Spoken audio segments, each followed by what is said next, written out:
बघा थंडीच्या दिवसात कसं चांगलं जरा झणझणीत खावंसं वाटतं ना। मग बघा ही भरली मिरची मी दाखवणार आहे ओल्या खोबऱ्याची।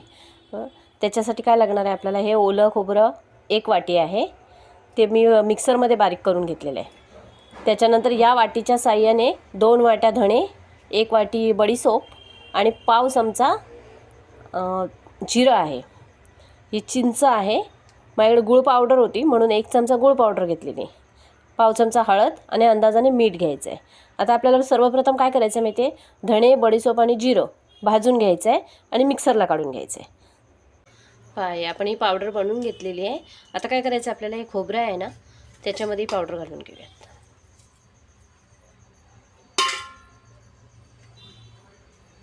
त्यानंतर मीठ, हळद आणि गूळ तो घालून घ्यायचा। चिंच नंतर घालायची आहे आपल्याला। ते घालून घेऊन चांगलं मिक्स करून घेऊयात। आणि ह्या ज्या मिरच्या मी आहेत ना ते बघा मध्ये कट करून घेतल्या तशा, त्या मिरच्यांमध्ये हे सारण भरायचं आहे।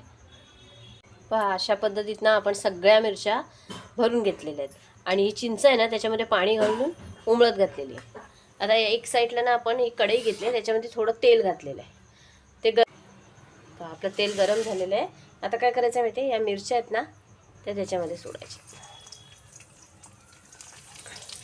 सगळ्या आपण मिरच्या त्याच्यामध्ये घालून घेतलेल्या आहेत। आता काय करायचं माहिती आहे, गॅस कमी करायचा आहे आणि आपल्याला एक त्याच्यावर ताट ठेवायचं आहे आणि पाणी घालून ठेवायचं त्याच्यावर। 10-15 मिनटं असंच राहू द्यात। त्याच्यानंतर आपल्याला ती शिजली ना का मग आपली जी चिंच भिजत घातलेली आहे ना त्याचा आगळ घालायचं आहे। तर आपण झाकण काढूया आता हे।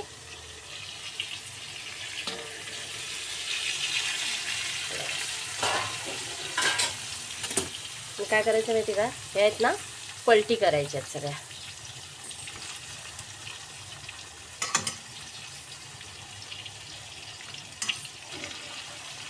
आपण पलटी केलेल्या आहेत ह्या सगळ्या। आता काय करायचं आपल्याला माहिती का, परत त्याच्यावरती पाणी ठेवून झाकण ठेवून द्यायचं आहे।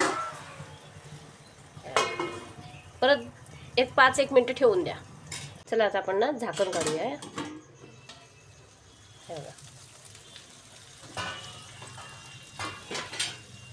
आता काय करायचं माहिती, जे आपण हे चिंचेचं आगळ होतं ना ते ओतून घेऊया त्याच्यावर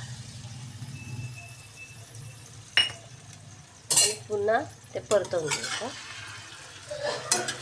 पहा आपली वाफेवरची मिरची तयार आहे। आणि ही जर तुम्हाला आवडली ना माझी रेसिपी तर नक्की लाईक, शेअर आणि सबस्क्राईब करा आणि कमेंट करायला विसरू नका।